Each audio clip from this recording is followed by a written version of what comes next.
Hey everyone, it's Steven here, and welcome to another episode of Heart of the Matter. Now, it's 8 p.m. on a Friday night, and you're out with your friends, your phone rings, it's your boss on the line, and you know your boss, he only calls you when he wants you to do something. Do you pick up the call, or can you pretend like you didn't hear it?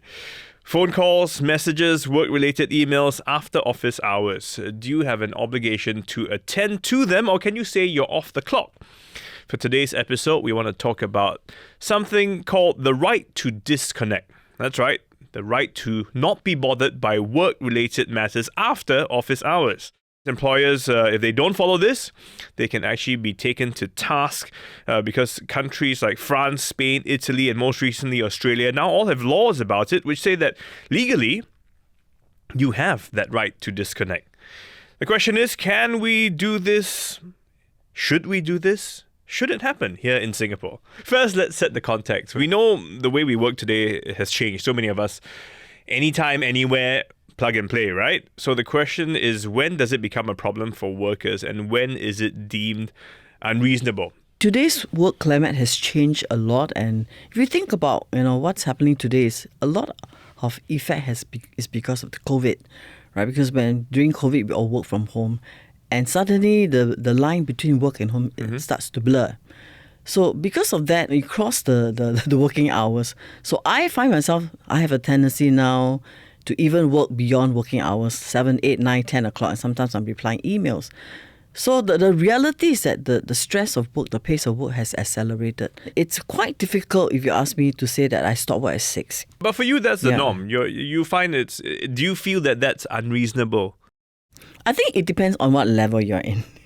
Right, at a senior management level like ourselves, it's very hard to put a line to say I stop work at 6 because there are urgent stuff happening. So if you ask me, the young generation has a very different view of life, and for them say, hey, that's my private time, my protected time, don't disturb me, So there is quite a generational divide. Yeah. Okay, so Brandon, what do you think? Both seem like a fair request, right? I certainly agree that it depends on your position and your level. For some people, they can definitely see that working after hours has a direct benefit on their career, and for others, it seems like it's only maybe pandering to their boss's request. Okay. Certainly, we can't be working all the time. We need some rest, right? So I guess this discussion is really about how much and whether it should be a law. So a law. So Joshua, you've actually spoken about this quite recently in Parliament here in Singapore. You're saying that we shouldn't have legislation around this because unlike other countries, we don't have natural resources, and our productivity and business may be affected if everyone becomes really conscious of time, right? If that's the case, then why do we have office hours? What's the point if it doesn't mean anything? If you look at office hours, that's a contractual requirement. Yeah. So you need to know that, okay, if I'm going to pay you, if the employer is going to pay you a certain amount of money, right, what is the expectation as to the minimum that you would work? But I think many employment contracts also have provision for exigencies of service. So you may have to work beyond it because given certain circumstances of work, maybe you have to deliver something to a client, then you may have to work beyond that. And the question really is now the willingness of each employee. So if you have an employee that says, no, it's a 9 to 6 job, I'm going to end at 6 o'clock at disconnect. And you have another employee that says, okay, if the company needs to do something, I'm committed to delivering, I'm prepared to work beyond 6 o'clock. Which is the employee that you're going to be, that the company is going to value more? Then some will say, that's not fair. That guy is doing overtime, so to speak, which should not be expected of me, right? Jaclyn, how does that play out? Because the contract may say one thing, but obviously if some guy works harder, I'm more likely to show him more favoritism because he's a more reliable worker, right? I believe it's a two-way relationship. Of course, the employers will always have high expectation, but as an employee, you need to know where your boundaries are. Like for me, I will go say, hey, look, this is a time that I won't go beyond these hours. Okay. So if you don't draw the line, you get mental stress, and then you'll get burnt out. So it's not healthy. So for example, in Certis as a company, we actually do a rest and recharge. So at the end of December, 3 weeks, no meetings. Okay. No one disturbs you. You just really, really recharge. So it's also the culture of the company. So there are many factors: the culture, the work, ethics of the company. And also, as an employee, you must know how to kind of when to stop and when to take a break. Okay, so it's not so clear black and white. You It just is draw not. down a line and It say is you not, can, yeah. you can't. Because some would argue many MNCs, they're global, right? The guy in the US, the time zones are all different. I can't say don't take a call which involves 5 different countries. You know what I mean? Precisely. Yeah, so if I can add, I think Jaclyn made a very good point, and it's really a matter of negotiation between the employer and employee. And that's why I say that, you look at it from the point of the employer, from the point of the company, what the company can do, and from the employer as well. They need to know how to draw boundaries. The question is whether we need a law to draw that boundary for us. Okay, so in a way, ideally, because different roles require different working schedules, right? So you should be able to talk to your manager and say, can I do this? But many, I guess, are arguing that I want a very clear-cut line. Because otherwise I feel like, my boss is always going to use this to say, you need to attend this meeting, and then it's another overtime again. I just want to add a point that it's also the responsibility of the employee to talk to his or her supervisor. Look, I know that, there are work as agencies, but I kind of want you to also kind of realize that I also have family commitments, that I can't be doing this every night, right? For example, take calls. So it's also the responsibility to negotiate a point with your supervisor that it works for both parties. So Brandon, I mean, you've done some work on this in terms of how it affects people's mental well-being. How much of this is caused by company or management expectations, and how much of it is actually an individual issue? Well, it is both. So in recovery research, we know that psychological detachment, which is quite related to the right to disconnect, psychological detachment is actually the most important factor in recovery. So when you are off work, you should be able to, one, behaviorally not work, and also psychologically not have to worry or ruminate about work. So having the right to disconnect does help that, because then you would be able to not work. But it is true that it's also the individual's responsibility to be able to psychologically detach from it. So if your employer is not calling you, that doesn't mean you're not worrying about your tasks. That doesn't mean you're not, voluntarily putting in extra work. So it's definitely both sides has something to play in because this. That would be very much an individual issue. I mean, so it's after office hours. You're allowed to switch off, but you can't, right? So for instance, if you are like having dinner with your spouse, but you're just complaining or thinking about work, technically you have not psychologically detached. So even having this law actually would make a difference to someone like that? It would help, because employers would then be much more mindful. Like, I wouldn't try to disturb you if it's not an emergency. At least that's right. No, but I'm saying, because for this guy, you have a project, it's due in 2 weeks, you're working on it, there are problems with it, but it's dinner time, you're free for the evening, and he just can't help but keep thinking about it. I mean, even if I had the law to disconnect from work, no one's calling you, but he's still thinking about it. So I'm saying the law, in a sense, won't really affect this person, right? So this person specifically, I guess, yes. But I guess when we think about law, we need to think about the systemic issues. And by and large, there are other people who would like to disconnect. And so we need to consider their views as well, right? So Jaclyn, then from an HR point of view, who would benefit the most from such a law? I would like to give an example in Australia. We have a subsidiary, quite a big subsidiary in Australia. So they have legislation called stress leave. Right? If I feel stressed and you're giving me stress, I have a right to take a 1 week MC. And then the fella, if you can't talk to the person, you can't call. It's not, it's illegal, right, to do that. So then it puts you in a position where when you start to mandate it, it's very difficult, right? Then the employee has a right to disconnect, and you can't call the person. If there's an urgent project, what do you do? Yeah. So I think that, it's very important that we, if we try to enforce this and it becomes too arbitrary, it can cripple organizations' productivity. So I think, you ask me, is the right balance is really a calibration and have to work a lot on the culture. Right. The culture of the company, and leaders need to have responsibility, trust and respect. And they must know how to draw the boundaries. Otherwise, you draw a law like this, it becomes arbitrary. It becomes difficult. Right. Yeah. And it's funny because in the sense that when you take that stress leave, you are quite literally leaving your stress behind to the rest who are still working in the company, right? So you're saying the law, in a sense, I mean, maybe Joshua, you can chime in on this. So the law will become more of a hindrance to the company. Correct. But does it support the individual in their mental well-being?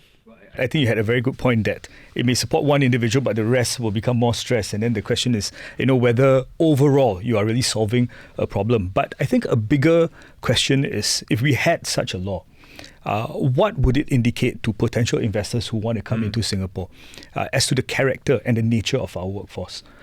Will it create a culture that we will stop work at a certain point? And I made this point in my parliamentary speech. For a country that has nothing but human resources as our resources, can we afford to have that character?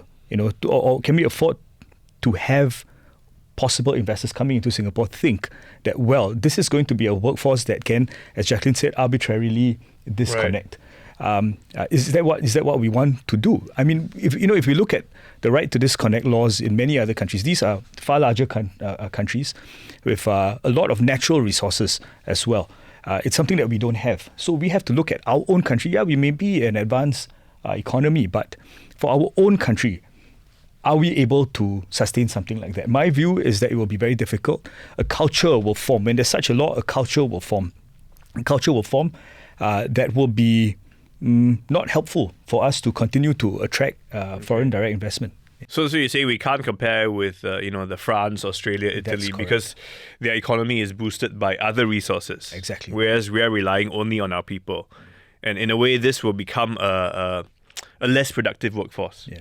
It sounds like it really is just a compromise. It's an in-between. I mean, so you as a lawyer, I know lawyers work crazy hours and they do so even into their older age, and sometimes I ask my friends, I'm like, why are you still working so hard? Isn't that the benefit of being the more senior management? You're supposed to be able to work less, right? If you look at lawyers in particular, for many of us, there's love for what we do. They'll have a love for the law. We have a love for the law. We have a love for practice. So maybe that is what we need to encourage our workers to look at, because workers have mobility, to move into professions or to move into jobs that they have some passion for. And it's not just a job, it becomes a vocation. Okay. Good point. So maybe Brandon. So is it because the younger employees are not passionate about their work? They're not loving the job. This is just a job. I'm coming here to do it, to earn money, to do other things. Actually, I don't really agree with that. In fact, I can see that some people are concerned that, having this right to disconnect law would mean that we are less competitive. But I can also quite easily imagine that, people would see like Singapore is this well-rested country, yet so productive. Offering them the right to disconnect may also change like the meaning of them putting in extra hours. Instead of, Singapore is working hard because their bosses are always hard on them, versus Singapore is working hard because people are intrinsically committed to their work and they put in the extra hours on their own. So I definitely can easily see that, maybe we would actually become more productive, and we're doing it out of our own commitment to do well. But it's a bit of a chicken and egg, right? Because some people need to be incentivized in a way, or told to work hard. I mean, human nature is intrinsically quite lazy by nature. I mean, if there's a shortcut, we will take the shorter route rather than the longer route, right? It just makes sense. Will then this become another excuse to work less for the slackers who can say, I'm disconnecting from work? So there are two issues there. I can agree with you that will be bad actors who will take advantage and abuse these issues. But by and large, I like to come from the assumption that people actually care about their work and they care about doing well. So if the conditions are right, if they can see the meaning of their work, if they can see that their bosses care about them, we should take the assumption that most people are responsible and will want to do well. I do think that if you have bad actors, it's not so much of a management issue, but a selection issue. Like, they perhaps are not the best fit for the team. So actually, if you have good staff, then there's no need for such a law, because if you're a good manager, your culture is good, you are taking care of your people, then people won't be upset about doing a bit of extra time tonight versus tomorrow, things like that, right? But how we can't mandate that, or should we, Jaclyn? I don't think so we can mandate that, but I think it's important that if you think about different generations, the younger generation wants to work for a company that's ethical, has in mind the earth, the looking at things like sustainability, and they want meaning in their lives. So it's important that a company needs to be able to foster that purpose. So when I come to work, I know there's a purpose. Why am I here? Then the whole mindset shifts, right? For workers like me in my generation, we naturally are quite different. we work for survival, right? And then we work because I guess our work ethics is that it's okay, we can cross the boundaries, we don't mind going beyond. But for the younger generation, if they see the purpose, I think they're very willing. I've seen fantastic attitude in my team, even those in their 20s. In fact, I have one of my guys come to me say, "Hey boss, there's not enough work for me. I want more. Give me more things to do." It's because he got so excited, So I think again, a lot of work needs to be done on the culture, the purpose. Why are you here, and being a good company. That makes a lot of difference. And is it also expectations? Is it because a younger generation comes into the workforce? We all know they mentioned work-life balance is one of the key considerations for any job they take up, right?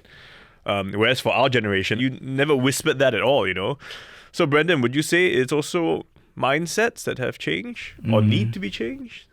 Well, first I'd like to respond to, I think I really like that Jaclyn brought up the idea of sustainability, right? So I believe that organizations and in fact the country cannot simply think that, hey, the only way to improve productivity is to stretch my workforce, especially in terms of work hours. So in terms of the mindset shift, I think it's both parties at play too. So there's the employer and the employee. In the past, right, presentism used to be quite a big thing, and that mindset may still exist with employers, and because of that, it trickles down to the organizational culture, right? So the right to disconnect laws might be a chance to change that. By and large, managing people according to performance behaviors and outputs is far better than managing them according to time, right? And so I feel that the law would signal, we need to start thinking about that change.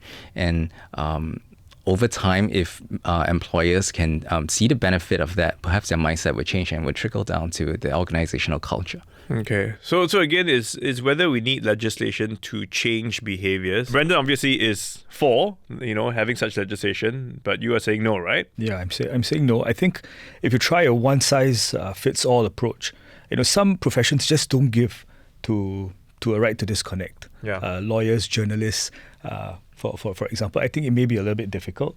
And so if you put that law in, then you're going to have a lot of problems for some of these professions. But at the same time, we also have to ask ourselves, for people who want to forgo this right, and they say, okay, you may have a right, but I don't want to follow it. I want to remain connected. They tell the employer, they tell their boss. What is the attitude going to be towards these people? Of course, the employer will like it and say, okay, good, great job. But the other employees may say, hey, don't spoil market.